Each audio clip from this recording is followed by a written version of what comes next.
Hello friends, ನಮ್ಮ ಹೊಸ ವಿಡಿಯೋಗೆ ಸ್ವಾಗತ. ಇವತ್ತಿನ ವಿಡಿಯೋದಲ್ಲಿ ನಾವು ಒಂದು ಹಾರರ್ ಥ್ರಿಲ್ಲರ್ ಮೂವಿಯನ್ನ ನೋಡಲಿದ್ದೇವೆ. ಈ ಕಥೆಯಲ್ಲಿ ಪ್ರೇರಣಾ ಎಂಬ ಹುಡುಗಿಯನ್ನ ನೋಡಲಿದ್ದೇವೆ. ಆಕೆ ಒಬ್ಳು ಗರ್ಭಿಣಿಯಾಗಿರುತ್ತಾಳೆ. ಆಗ ಅಲ್ಲಿ ಇಬ್ರು ಜನಗಣತಿಗೆಂದು ಬಂದಿರುತ್ತಾರೆ. ಅವರು ಅವಳ ಬಳಿ ಮಗುವಿನ ಬಗ್ಗೆ ಕೇಳ್ತಾರೆ. ಆಗ ಪ್ರೇರಣಾ ಅವರ ಬಳಿ ಹೇಳ್ತಾಳೆ, ಯಾವಾಗ ಮಕ್ಕಳು ಹುಡ್ತಾರೋ ಅವರು ಸ್ವಲ್ಪ ಆಳ್ತಾರೆ, ಆಮೇಲೆ ಸತ್ತೋಗ್ತಾರೆ. ಇಷ್ಟನ್ನ ಕೇಳಿ ಅವರು ತುಂಬಾನೇ ಭಯಗೊಂಡು ಬಿಡ್ತಾರೆ. ಆದ್ರೆ ಇದಕ್ಕಿಂತ ಭಯಂಕರವಾದ ಸತ್ಯ ಇವರಿಗೆ ಗೊತ್ತಾಗೋದ್ರಲ್ಲಿತು. ಏನಂದ್ರೆ ಇಷ್ಟರವರೆಗೆ ಪ್ರೇರಣಾನ ಮದುವೆ ಆಗಿರೋದಿಲ್ಲ. ಪ್ರೇರಣಾನ ತಂದೆಯೇ ತನ್ನ ಜೊತೆಗೆ ಕೆಟ್ಟದಾಗಿ ವರ್ತಿಸ್ತಾ ಇರ್ತಾರೆ. ಆದ್ರೆ ಪ್ರೇರಣಾ ಅದನ್ನ ತಡೆಯುವ ಪ್ರಯತ್ನ ಮಾಡಿದಾಗ ತನ್ನ ಮನೆಯವರೇ ಅವರನ್ನ ಬೈದು ಬಿಡ್ತಾರೆ. ಯಾವಾಗ ಇವರಿಬ್ಬರಿಗೂ ಆ ವಿಷಯ ತಿಳಿಯುತ್ತೆ, ಇವರ ಜೊತೆನೂ ಹಾಗೇನೆ ಆಗಿ ಹೋಗುತ್ತೆ. ಇವರಿಬ್ಬರನ್ನ ಆ ಕಟುಕ ತಂದೆ ಹಿಡಿದು ಬಿಡ್ತಾನೆ. ಮತ್ತೆ ಅವರ ಜೊತೆ ಏನಾಗುತ್ತೆ ಅನ್ನೋ ಈ ಕಥೆಯಲ್ಲಿ ನೋಡಲಿದ್ದೇವೆ. ಹಾಗಾದ್ರೆ ಬನ್ನಿ ಕತೆ ಶುರು ಮಾಡೋಣ. ಈ ಕಥೆಯ ಆರಂಭ ನಿರ್ಜನ ಪ್ರದೇಶದಲ್ಲಿರುವಂತಹ ಒಂದು ಮನೆಯನ್ನ ತೋರಿಸುವ ಮೂಲಕ ಆರಂಭವಾಗುತ್ತೆ. ಅದು ನೋಡೋದಕ್ಕೆ ತುಂಬಾನೇ ಭಯಂಕರವಾಗಿರುತ್ತೆ. ಆಗ ಅಲ್ಲಿಗೆ ಒಬ್ಬ ವ್ಯಕ್ತಿ ತುಂಬಾನೇ ಬಾಯಾರಿಕೆಗೊಂಡು ಅಲ್ಲಿಗೆ ಬಂದು ಬಿಡ್ತಾನೆ. ಅವನು ಆ ಮನೆಗೆ ಹೋಗಿ ನೀರು ಕೇಳ್ತಾನೆ. ಆಗ ಮೂವಿಯ ಸೀನ್ ಶಿಫ್ಟ್ ಆಗುತ್ತೆ. ಆಗ ನಾವು ಅನುಜ ಎಂಬ ಹುಡುಗಿಯನ್ನ ನೋಡ್ತೇವೆ. ಅವಳಿಗೆ ಒಂದು ಶಾಲೆಯಲ್ಲಿ ಕೆಲಸ ಸಿಕ್ಕಿರುತ್ತೆ. ಮರುದಿನ ಅನುಜಲಿಗೆ ನೇಹ ಎಂಬ ಹುಡುಗಿಯ ಜೊತೆ ಊರಿನಲ್ಲಿ ಜನಗಣತಿ ಮಾಡೋಕೆ ಕಲಿಸ್ಬಿಡ್ತಾರೆ. ಅನುಜ ಮತ್ತು ನೇಹ ಸೇರ್ಕೊಂಡು ಊರಿನ ಜನಗಣತಿ ಮಾಡ್ತಾ ಇರ್ತಾರೆ. ಅಷ್ಟರಲ್ಲಿ ಅವರ ದೃಷ್ಟಿ ಒಂದು ಮನೆ ಕಡೆ ಬಿದ್ದುಬಿಟ್ಟು ಆ ಮನೆ ನಿರ್ಜನ ಪ್ರದೇಶದಲ್ಲಿ ಇರುತ್ತೆ. ಅವರು ಜನಗಣತಿ ಮಾಡಲೆಂದು ಆ ಮನೆಗೆ ಹೋಗ್ತಾರೆ. ಆಗ ಅವರಿಗೆ ಪ್ರೇರಣಾ ಎಂಬ ಹುಡುಗಿ ಅಲ್ಲಿ ನೋಡೋಕೆ ಸಿಗ್ತಾಳೆ. ಅವಳು ನೋಡೋದಕ್ಕೆ ಇವರ ವಯಸ್ಸಿನವಳೇ ಆಗಿರುತ್ತಾಳೆ. ನೇಹಾಳ ಪರಿಸ್ಥಿತಿ ತುಂಬಾನೇ ಕೆಟ್ಟದಾಗಿರುತ್ತೆ. ಪ್ರೇರಣಾನನ್ನ ನೋಡ್ತಾ ಅನುಜ ತನ್ನ ಮಗುವಿನ ಬಗ್ಗೆ ಕೇಳ್ತಾಳೆ. ಆದ್ರೆ ಪ್ರೇರಣರ ಉತ್ತರ ನೋಡಿ ಅವರು ತುಂಬಾನೇ ಭಯಗೊಂಡು ಬಿಡ್ತಾರೆ. ಪ್ರೇರಣಾ ಹೇಳ್ತಾಳೆ, ನನ್ನ ಮಗು ಇಲ್ವೇ ಇಲ್ಲ, ಮಗು ಹುಟ್ಟಿ ಹೊರಗೆ ಬರುತ್ತೆ, ಆದ್ರೆ ಸ್ವಲ್ಪ ಹೊತ್ತಲ್ಲಿ ಸತ್ತೋಗುತ್ತೆ ಅಂತ ಹೇಳ್ತಾಳೆ. ಪ್ರೇರಣಾಳ ಈ ಮಾತು ಅನುಜ ಹಾಗೂ ನೇಹಾನ ತುಂಬಾನೇ ಭಯಗೊಳಿಸಿ ಬಿಡುತ್ತೆ. ಪ್ರೇರಣಾನ ಬಿಟ್ಟು ಈ ಮನೆಯಲ್ಲಿ ಇನ್ನೂ 3 ಜನ ಇರ್ತಾರೆ. ಅದರಲ್ಲಿ ಲೀಲಾ ಎಂಬ ವಯಸ್ಸಾದ ಮಹಿಳೆ, ಅವರ ಕೆಲಸಗಾರ ಬುಲಾ, ಮತ್ತೆ ಇನ್ನೊಂದು ವ್ಯಕ್ತಿ ಇರ್ತಾನೆ. ಆದ್ರೆ ಪ್ರೇರಣಾ ಆ ವ್ಯಕ್ತಿಯ ಬಗ್ಗೆ ಅವರಿಗೆ ಕ್ಲಿಯರ್ ಆಗಿ ಹೇಳೋದಿಲ್ಲ. ಆದ್ರೆ ಅನುಜ ಆ ವ್ಯಕ್ತಿಯನ್ನ ಪ್ರೇರಣಾಳ ಗಂಡ ಎಂದು ಎನಿಸ್ಕೊಂಡು ತನ್ನ ರೆಕಾರ್ಡ್ ನಲ್ಲಿ ಬರೆದು ಬಿಡ್ತಾಳೆ. ಆಮೇಲೆ ಅವರು ಅಲ್ಲಿಂದ ಹೊರಟು ಬಿಡ್ತಾರೆ. ಆದ್ರೆ ಅನುಜಳಿಗೆ ಅಲ್ಲಿ ಏನೋ ಸರಿ ಇಲ್ಲ ಎಂಬ ಯೋಚನೆ ಬಂದು ಬಿಡುತ್ತೆ. ಅವರು ಪ್ರೇರಣಾಳ ಗಂಡ ತುಂಬಾನೇ ಹಿಂಸೆ ಕೊಡ್ತಾನೆ ಅಂತ ಅನಿಸ್ಕೊಡ್ತಾರೆ. ಅವರು ಮರುದಿನ ಅದರ ಬಗ್ಗೆನೇ ಯೋಚನೆ ಮಾಡ್ತಾ ಇರ್ತಾರೆ. ಅವರು ಆ ಮನೆಗೆ ಹೋಗೋಕೆ ನಿರ್ಧಾರ ಮಾಡ್ತಾರೆ. ಆದ್ರೆ ನೇಹ ಆ ಮನೆಯಿಂದ ತುಂಬಾನೇ ಭಯಗೊಂಡಿರ್ತಾನೆ. ಅವಳು ಅಲ್ಲಿ ಹೋಗೋದು ಬೇಡ ಅಂತ ಹೇಳ್ತಾಳೆ. ಆದ್ರೆ ಅನುಜ ಅವಳನ್ನ ತುಂಬಾನೇ ಹಠ ಮಾಡಿ ಅಲ್ಲಿಗೆ ಕರ್ಕೊಂಡು ಹೋಗಿ ಇವರು ಯಾರಿಗೂ ಹೇಳದೆ ಆ ಮನೆ ಕಡೆ ಹೋಗ್ಬಿಡ್ತಾರೆ. ಆಗ ಅವರಿಗೆ ಅಲ್ಲಿ ಪ್ರೇರಣಾಳ ಗಂಡ ಸಿಕ್ಕಿಬಿಡ್ತಾನೆ. ಅವನ ಹೆಸರು ಘನ್ಶ್ಯಾಮ್. ಆಗ ಅವರಿಗೆ ಅಲ್ಲಿ 20 ವರ್ಷಗಳಿಂದ ಇರುವ ಬಗ್ಗೆ ತಿಳಿದು ಬಿಡುತ್ತೆ. ನೇಹ ಮತ್ತು ಅನುಜಾರಿಗೆ ಈ ಮನೆಯವರ ಬಗ್ಗೆ ತುಂಬಾನೇ ಸಂಶಯ ಬಂದು ಬಿಡುತ್ತೆ. ಅದ್ರ ಜೊತೆ ಈ ಮನೆ ತುಂಬಾನೇ ಭಯಂಕರವಾಗಿತ್ತು. ಅಷ್ಟರಲ್ಲಿ ಅವರು ಕೆಲಸನೆಲ್ಲ ಮುಗಿಸ್ಕೊಂಡು ಬೇಗ ಹೋಗೋದ್ರಲ್ಲಿ ಇರ್ತಾರೆ. ಅಷ್ಟರಲ್ಲಿ ಅಲ್ಲಿ ಜೋರಾಗಿ ಮಳೆ ಬಂದು ಬಿಡುತ್ತೆ. ಆದ್ರೆ ಅವರಿಗೆ ಬೇಡ ಅಂದ್ರೂ ಆ ಮನೆ ಕಡೆ ಹೋಗೋ ಪರಿಸ್ಥಿತಿ ಬಂದು ಬಿಡುತ್ತೆ. ಸ್ವಲ್ಪ ಹೊತ್ತಿನಲ್ಲಿಯೇ ಕತ್ತಲಾಗಿ ಬಿಡುತ್ತೆ.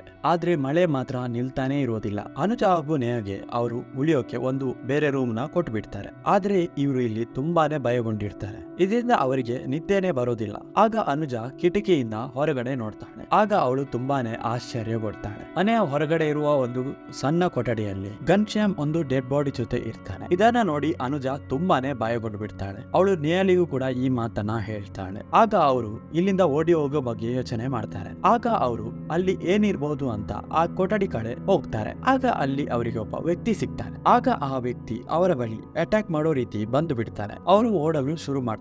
ಆದ್ರೆ ಅವರು ತುಂಬಾನೇ ಭಯಗೊಂಡು ಮತ್ತೆ ಮನೆ ಕಡೆ ವಾಪಸ್ ಬಂದ್ಬಿಡ್ತಾರೆ. ಅವರು ಆ ವ್ಯಕ್ತಿನ ನೋಡಿರೋ ಬಗ್ಗೆ ಮನೆಯವರಿಗೆ ಗೊತ್ತಿಲ್ಲ ಅಂದ್ಕೊಂಡು ಬಿಟ್ಟು ಆ ಮನೆಯಲ್ಲೇ ಉಳ್ಕೊಂಡ್ ಬಿಡ್ತಾರೆ. ಮರುದಿನ ಬೆಳಗಾಗೋದ್ರಲ್ಲಿ ಅವರು ಅಲ್ಲಿಂದ ಹೊರಡೋದ್ರಲ್ಲಿ ಇರ್ತಾರೆ. ಆಗ ಆ ವಯಸ್ಸಾದ ಮಹಿಳೆ ಘನ್ಶ್ಯಾಮ್ ಬಳಿ ಅವರು ರಾತ್ರಿ ಹೊರಗೆ ಹೋಗಿರೋ ಬಗ್ಗೆ ಹೇಳ್ತಾರೆ. ಇದನ್ನ ಕೇಳಿ ಘನ್ಶ್ಯಾಮ್ ಅವರನ್ನ ನಿಲ್ಲಿಸೋದಕ್ಕೆ ಓಡಿ ಹೋಗಿ ಅವರಿಬ್ರನ್ನ ಹಿಡಿದು ಬಿಡ್ತಾನೆ. ಅವರಿಬ್ರು ಸೇರಿ ಅವರಿಬ್ರನ್ನ ತುಂಬಾನೇ ಜೋರಾಗಿ ಹೊಡೆದು ಬಿಡ್ತಾರೆ. ತುಂಬಾನೇ ಕ್ರೂರರ ತರ ವರ್ತಿಸಿ ಅವರಿಬ್ರನ್ನ ಒಂದು ಕತ್ತಲಾಗಿರೋ ಕೋಣೆಯಲ್ಲಿ ಕೂಡಿ ಹಾಕ್ತಾರೆ. ಯಾವಾಗ ಅವರು ಹೊರಗಡೆ ಬರೋ ಪ್ರಯತ್ನ ಮಾಡ್ತಾರೆ, ಅವಾಗ ಅವರನ್ನ ತುಂಬಾನೇ ಜೋರಾಗಿ ಹೊಡೆಯೋಕೆ ಶುರು ಮಾಡ್ತಾರೆ. ಮತ್ತೆ ಅವ್ರ ಮೇಲೆ ಬಿಸಿ ನೀರನ್ನ ಕೂಡ ಸುರಿದು ಬಿಡ್ತಾರೆ. ಇದರಿಂದ ಅವರು ತುಂಬಾನೇ ಭಯ ಪಡ್ಕೊಂಡ್ ಬಿಡ್ತಾರೆ. ಆದ್ರೆ ಆಗ ಅನುಜಾಳಿಗೆ ಮನೆಯ ಗಟರ್ ಪೈಪ್ ಕಾಣಿಸುತ್ತೆ. ಆ ನಂತರ ಅವರು ಆ ಪೈಪ್ ನ ಮುಖಾಂತರ ಹೊರಗಡೆ ಬರ್ತಾರೆ. ಮತ್ತೆ ಅವರು ಅಲ್ಲಿಂದ ಹೋಗೋಕು ಮುಂಚೆ ಆ ಕೊಠಡಿ ಕಡೆ ಹೋಗ್ತಾರೆ. ಎಲ್ಲಿ ಆ ಒಬ್ಬ ವ್ಯಕ್ತಿನ ಬಂದಿ ಮಾಡಿ ಇಡ್ತಾರೆ ಆ ಕೊಠಡಿ ಕಡೆ ಆ ವ್ಯಕ್ತಿ ಬೇರೆ ಯಾರು ಅಲ್ಲ, ದೃಶ್ಯದ ಮೊದಲ ಸೀನ್ ನಲ್ಲಿ ಬರುವ ಆ ಎಲೆಕ್ಟ್ರಿಷಿಯನ್. ಯಾರನ್ನ ನಾವು ಮೂವಿ ಆರಂಭದಲ್ಲಿ ನೋಡಿರ್ತೇವೆ ಅವನೇ ಆಗಿರ್ತಾನೆ. ನೀರು ಕೇಳೋಕೆ ನೋಡೋಕೆ ಬಂದಿರ್ತಾನೆ.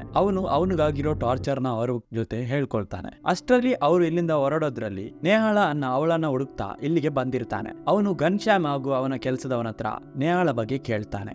ಅವರು ಹೇಳ್ತಾರೆ ಆ ಹೆಸರಿನ ಯಾವುದೇ ವ್ಯಕ್ತಿ ಇಲ್ಲಿ ಬಂದಿಲ್ಲ ಅಂತ. ಆಗ ನೇಹಾಳ ಅಣ್ಣ ಅಲ್ಲಿಂದ ಹೊರಡುವಷ್ಟರಲ್ಲಿ ತನ್ನ ತಂಗಿಯ ಇಯರ್ ರಿಂಗ್ಸ್ ಅನ್ನ ಅಲ್ಲಿ ನೋಡ್ತಾನೆ. ಆನಂತರ ಅವನು ಮತ್ತೆ ಘನ್ಶ್ಯಾಮ್ ಹತ್ರ ಬರ್ತಾನೆ. ಆಗ ಅವನಿಗೆ ಗೊತ್ತಾಗುತ್ತೆ ನೇಹಾ ಇವರ ಹತ್ರನೇ ಇದ್ದಾಳೆ ಅಂತ. ಆದ್ರೆ ಘನ್ಶ್ಯಾಮ್ ಹಾಗೂ ಬೋಲಾ ಅವರನ್ನ ಎಷ್ಟು ಹೇಳಿದ್ರು ಅದನ್ನ ಒಪ್ಕೊಳ್ಳೋದೇ ಇಲ್ಲ.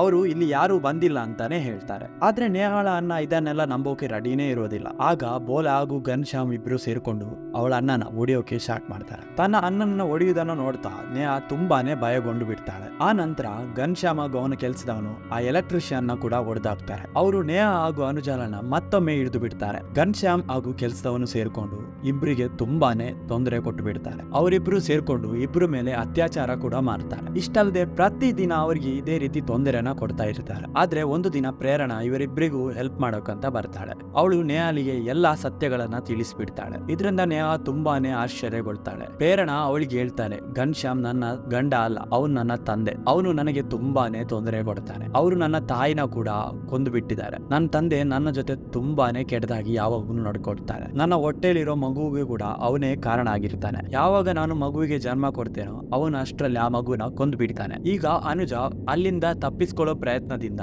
ಮೇಲಿಂದ ಕೆಳಕ್ಕೆ ಹಾರ್ ಬಿಡ್ತಾರೆ. ಇದರಿಂದ ಅವಳು ಹೊರಗಡೆ ಇರುವ ವಸ್ತುಗಳನ್ನೆಲ್ಲ ಸುಟ್ಟಾಕಿ ಬಿಡ್ತಾಳೆ. ಇದನ್ನೆಲ್ಲ ನೋಡಿದ ಘನ್ಶ್ಯಾಮ್ ಹಾಗೂ ಅವನ ಕೆಲಸದವನು ನೇಹಾ ಹಾಗೂ ಅನುಜರನ್ನ ಕೊಲ್ಲೋಕೆ ಪ್ರಯತ್ನ ಮಾಡ್ತಾರೆ. ಆಗ ಅಲ್ಲಿ ಅವರಿಬ್ರು ಹೊಡೆದಾಟ ಶುರು ಮಾಡ್ಕೊಡ್ತಾರೆ. ಆದ್ರೆ ಎಂಡಲ್ಲಿ ಅನುಜ ಬೋಳನ ಕೊಂದು ಬಿಡ್ತಾಳೆ. ಇಷ್ಟೆಲ್ಲ ಪ್ರಯತ್ನ ಪಟ್ಟು ಅವರಿಬ್ರು ಇಲ್ಲಿಂದ ಹೊರಗಡೆ ಹೋಗ್ಬಿಡ್ತಾರೆ. ಆದ್ರೆ ಅನುಜಾಳ ಸೇಡು ಇಲ್ಲಿಗೆ ಕೊನೆಗೊಂಡಿರೋದಿಲ್ಲ. ಅವಳು ಘನ್ಶ್ಯಾಮ್ನ ಕೂಡ ಕೊಲ್ಲೋ ನಿರ್ಧಾರ ಮಾಡಿದ್ಲು. ಆ ನಂತರ ಅನುಜ ಮತ್ತೊಮ್ಮೆ ಆ ಮನೆ ಕಡೆ ಅವಳು ಅಲ್ಲಿ ಘನ್ಶ್ಯಾಮ್ನ ಹುಡ್ಕೊಂಡು ಹೋಗಿ ಅಲ್ಲಿ ಅವರಿಬ್ಬರ ನಡುವೆ ಗಲಾಟೆ ಆರಂಭಗೊಳ್ಳುತ್ತೆ. ಆದ್ರೆ ಕೊನೆಯಲ್ಲಿ ಅನುಜ ಘನ್ಶ್ಯಾಮ್ನ ಕೂಡ ಕೊಂದು ಬಿಡ್ತಾಳೆ. ಘನ್ಶ್ಯಾಮ್ನ ತಾಯಿ ಆ ಮುದುಕಿನ ಸಹ ಅವರು ಕೊಂದು ಬಿಡ್ತಾರೆ. ಆ ನಂತರ ಅನುಜ ಹಾಗೂ ನೇಹಾ ಹೊರಗಡೆ ಬಂದು ಪ್ರೇರಣನ ಸಹ ಹೊರಗಡೆ ಕರ್ಕೊಂಡು ಬರ್ತಾರೆ. ಇಲ್ಲಿಗೆ ಸತ್ಯಕತೆ ಆಧಾರಿತ ಈ ಮೂವಿ ಮುಗಿದು ಹೋಗುತ್ತೆ. ಇದೇ ರೀತಿ ಇನ್ನೂ 9 ಹುಡುಗಿಯರ ಜೊತೆ ಘನ್ಶ್ಯಾಮ್ ಹಾಗೂ ತನ್ನ ಕೆಲಸದವರು ನಡ್ಕೊಂಡಿರೋ ಬಗ್ಗೆ ನಮ್ಗೆ ತೋರಿಸ್ತಾ ಇರ್ತಾರೆ. ಕೇವಲ ಅನುಜ ಹಾಗೂ ನೇಹಾ ಇಲ್ಲಿಂದ ತಪ್ಪಿಸ್ಕೊಂಡು ಬಂದಿರ್ತಾರೆ. ಈ ಚಿತ್ರದ ಹೆಸರು ವೆಲ್ಕಮ್ ಹೋಮ್. ಈ ಕತೆ ನಿಮಗೆ ಇಷ್ಟ ಆಗಿದ್ರೆ ಒಂದು ಲೈಕ್ ಕೊಡಿ, ಹಾಗೆ ನನ್ನ ಚಾನೆಲ್ ನ ಸಬ್ಸ್ಕ್ರೈಬ್ ಮಾಡಿ. Thank you so much. ಜೈ ಕರ್ನಾಟಕ.